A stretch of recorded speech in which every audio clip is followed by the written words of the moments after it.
See what great love the Father has lavished on us, that we should be called children of God.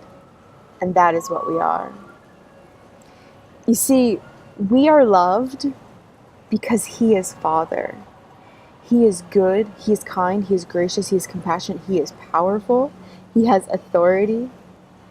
Some of the best men that I really respect, as I watch them interact with their kids, I know they are for their kids. Now, they might be, we could say, tough on them, and not even hard. It's not even that they're trying to be difficult. It's that there's correction. There's times of rebuke.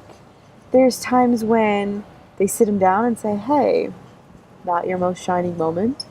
There's also times when they say, hey, you're struggling with something. Come over here and let me help you with that.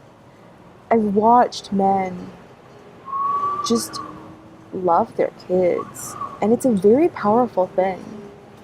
I think sometimes we struggle with, am I loved? Do I matter? Do I have value? And I think sometimes it's because we have a disconnect on the fact that God is love, but that love is that God is Father, and He's going to take care of us. He's going to protect and provide. Whether or not we had a good example from our families, God really is our Father and is going to take care of us. In Psalm 27 it says, though my mother and father forsake me, the Lord will receive me. Teach me your ways. Even there's that request for a guide, for a dad to be with you and walk you through life. Psalm 68 says, a father to the fatherless, a defender of the widows, is God in His holy dwelling. God sets the lonely in families.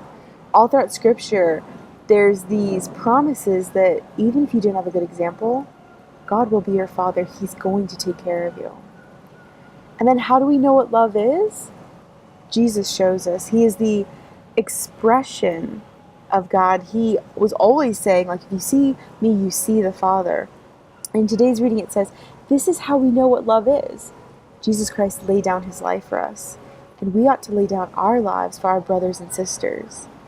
You see, yes, we are loved, and we need to have that confidence and that security to know, I'm so taken care of. I'm protected. I have everything that I need because I've got a good dad. But then it's not just about us. We live the most full and complete lives when we aren't living for ourselves. We actually choose to love others. Now, is that hard? Absolutely. Was it hard for Jesus? Absolutely. But He gives us this example, and He gives us this model where He says, look, lay down your life. It's the most wonderful thing. It doesn't feel good, but you are being this current for God's love when you do love others sacrificially. And again in verse 11, dear friends, since God so loved us, we also ought to love one another. No one has seen God, but if we love one another, God lives in us, and His love is made complete in us.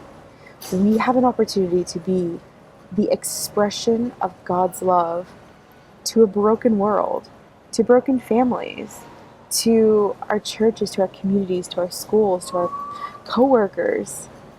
We get to be a part of something awesome. We need to experience it for ourselves first, but then we get to live our entire lives mirroring God's great goodness, His power and mercy, His goodness, kindness, and love. That's what the world's looking for, God's love.